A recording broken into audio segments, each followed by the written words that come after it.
அனைவருக்கும் இனிய காலை வணக்கம். லலிதாம்பிகை ஜோதிட ஆய்வகம் நடத்தும் இந்த மாதாந்திர கருத்தரங்கில்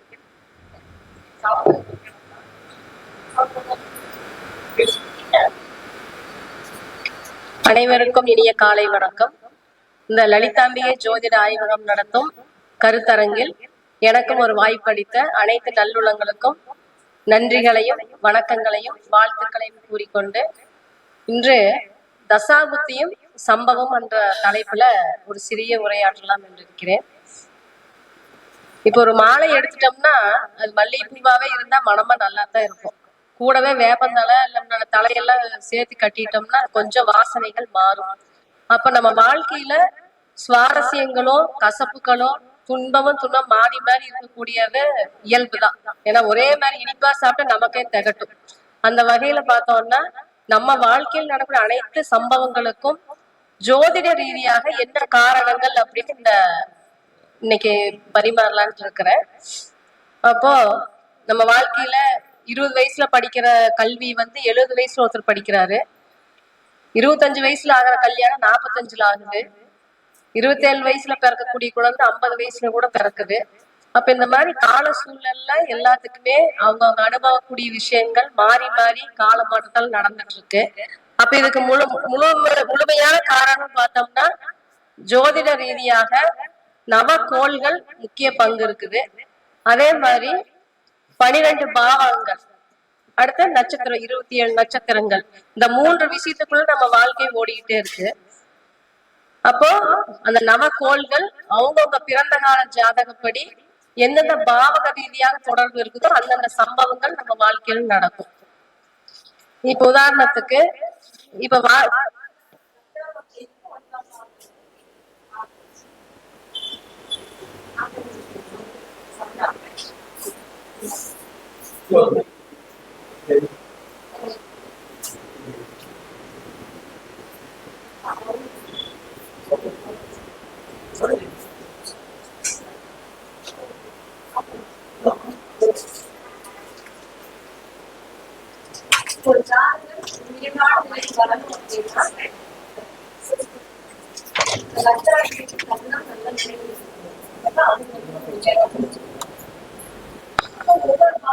எடுத்துட்டோம்னா முதல் பாவகம் லக்னம் எடுத்துட்டோம்னா அந்த லக்னாதிபதி வலிமையா இருந்து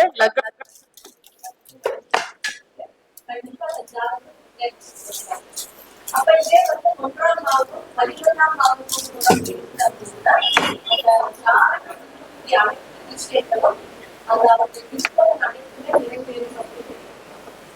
2ஆம் பாவம் 11ஆம் பாவம் அப்படின்னா கடன் தொடர்பு அதிகமா இருக்கு. 11ஆம் பாவம் அப்படிங்கிறது அந்த ஆசைகளை நிறைவேற்றக்கூடிய பாவம். எந்த ஒரு பாவமும் 11ஆம் பாவத்துக்கு தொடர்பு இருக்கு அப்படின்னா அந்த ஆசைகள் நிறைவேறும்.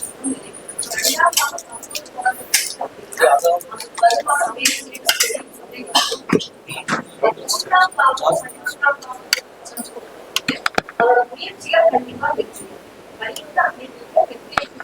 பாவகம் அவர் ஆசையை நிறைவேற்றக்கூடிய பாவங்களால 3-11 தொடர்பு இருக்கிறது. அந்த ஜாதகர் எடுக்கக்கூடிய முயற்சியில் அனைத்திலும் வெற்றி ஏற்படும் அப்படின்னு எடுத்துக்கலாம். அதே மாதிரி 3ஆம் பாவம் சகோதரத்தோட தொடர்பு உள்ளது. அப்ப சகோதரர் வகையில ஏற்படக்கூடிய அனுகூலங்கள் அனைத்துமே அவருக்கு ஏற்படும். அப்ப இது அந்த தசாபுத்தியில தான் அது பலன் அளிக்கும். இப்ப 4ஆம் பாவம் சொத்து, 11ஆம் பாவம் சொத்துக்கள் மூலம் அனுகூலம்.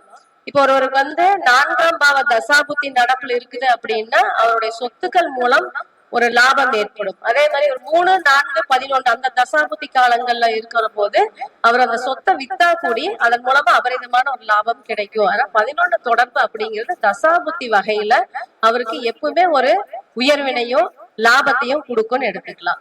இப்ப 5ஆம் பாவங்கள் குழந்தை பேரு அப்படிங்கறது பூர்வீக சம்பந்தப்பட்ட விஷயங்கள். அப்ப இதெல்லாமே 11ஆம் பாவத்தோட தொடர்பு இருக்குது. அவருக்கு ஈஸியாவே அந்த குழந்தை சம்பந்தப்பட்ட யோகங்கள், பூர்வீகத்தினால யோகம், இதெல்லாமே ஜாதகருக்கு கிடைச்சிரும். அப்ப அந்த தசாபுத்தி காலங்கள் எப்ப வரும்? ஏன்னா இப்ப ஜாதகம் பார்க்க வர பூர்வீகத்துல ஏதோ ஒரு பிரச்சனை இருக்கு அப்படின்னு சொல்லுவாங்க. அது எப்ப தீர்வுக்கு வரும்னு கேட்பாங்க. அப்ப அந்த சொத்து 4, 5, 11 இந்த தொடர்புகள்ல இருக்கிற போது அந்த ஜாதகர் கேட்கிற கேள்வி அப்ப தசாபுத்தியில 4, 5, 11 தொடர்பு எப்ப வருதுன்னு பார்த்து அந்த காலகட்டத்துல அப்ப பூர்வீக சம்பந்தப்பட்ட சொத்து பிரச்சனை எல்லாம் தீர்வுக்கு வரும் அப்படின்னு நம்ம சொல்லிடலாம். அப்ப 6ஆம் பாவகம் அப்படிங்கிறது ஒரு கடன் வாங்குறது. அப்ப 6, 11 இருந்துச்சுன்னா அவர் கண்டிப்பா கடன் கிடைக்கும். எங்காவது போய் கடன் கேட்கிறாருன்னா கண்டிப்பா கடன் கிடைக்கும் அப்படின்னு எடுத்துக்கலாம். 7ஆம் பாவகம் 11ன்னா கண்டிப்பா திருமண யோகம். இதே 2ஆம் பாவத்தோட, ஏன்னா 7ஆம் பாவம் இன்னொரு பாவத்தோட தொடர்பு இருக்குது அப்படின்னா அது சார்ந்த விஷயங்களையும் எடுத்துக்கணும். இப்ப 7ஆம் பாவம் 4ஆம் பாவத்தில் தொடர்பு இருந்து 11ஆம் பாவத்தில் தொடர்பு இருக்கிற போது மனைவி மூலமா சொத்துக்கள் வரும். அதே 2ஆம் பாவம்னா 7ஆம் பாவம் 2ஆம் பாவம் தொடர்புன்னா மனைவி மூலமா வருமானம் வரும் அப்படின்னு எடுத்துக்கலாம். இப்ப ஒரு மிதுன லக்னம்னா 7ஆம் பாவ அதிபதியான குரு வந்து 2ஆம் பாவத்துல உச்ச பலத்தோட இருக்குது. அந்த ஜாதகம் பாத்தீங்கன்னா அவர் எந்த வேலையுமே செய்யறது இல்லை. அவர் ஹாயா வீட்டுலதான் ரெஸ்ட் எடுத்துட்டு இருக்காங்க. மனைவி வந்து டெய்லி வேலைக்கு போய் சம்பாரிச்சு காசு கொடுத்துட்டு இருக்காங்க. அப்ப மனைவி மூலமாக அந்த வருமானம் அவருக்கு வந்து குருதசையும் நடப்புல இருக்குதுங்க. அப்ப அந்த வருமானத்தை மனைவி மூலமா கொடுத்துக்கிட்டே இருக்குது. அப்ப அந்த தசா புத்திகள் ஒருவருக்கு அந்த பலனை கொடுக்கறதுல முன்னிலை வகுக்குது.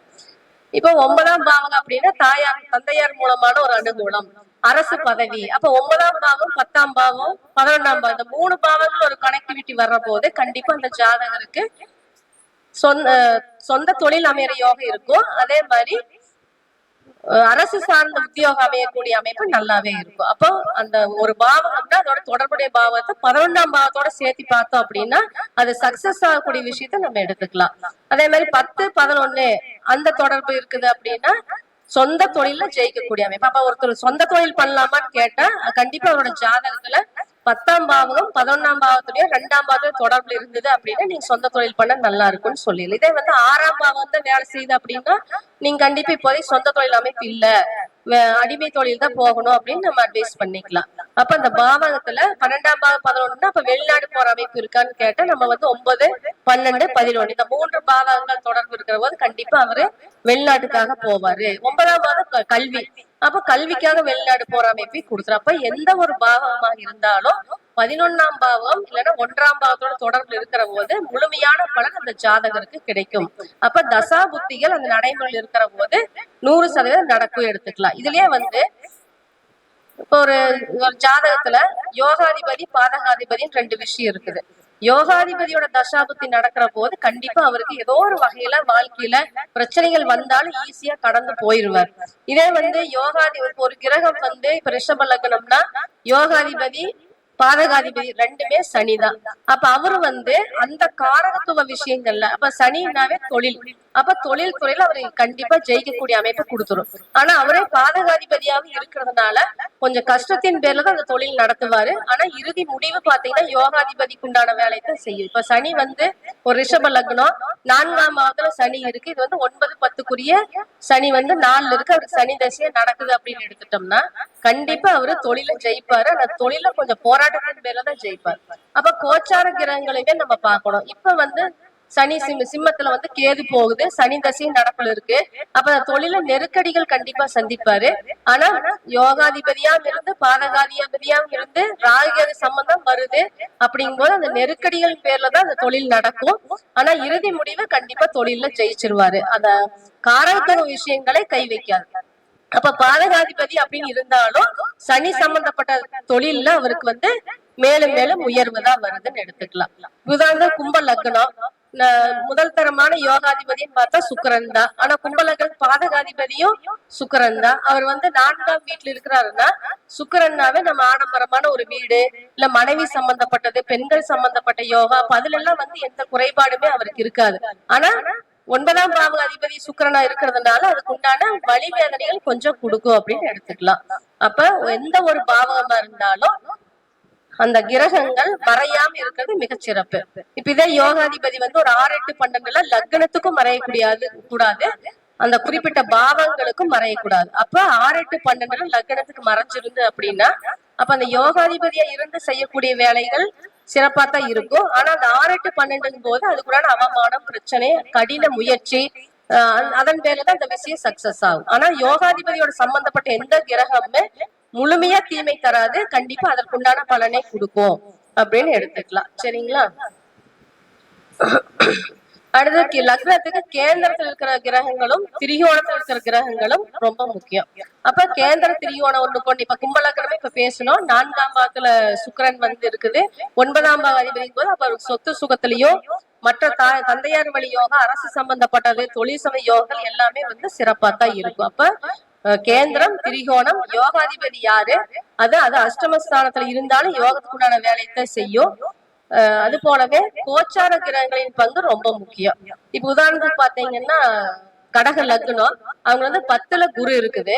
இப்ப கடந்த 2 மாசமா செவ்வாய் உச்ச பலத்தோட மகரத்துல இருந்துச்சு. அந்த ஜாதகருக்கு துலாத்துல செவ்வாய், அவங்க செவ்வாய் புத்தி நடக்குது, ஒரு குறுகிய காலம் தான்.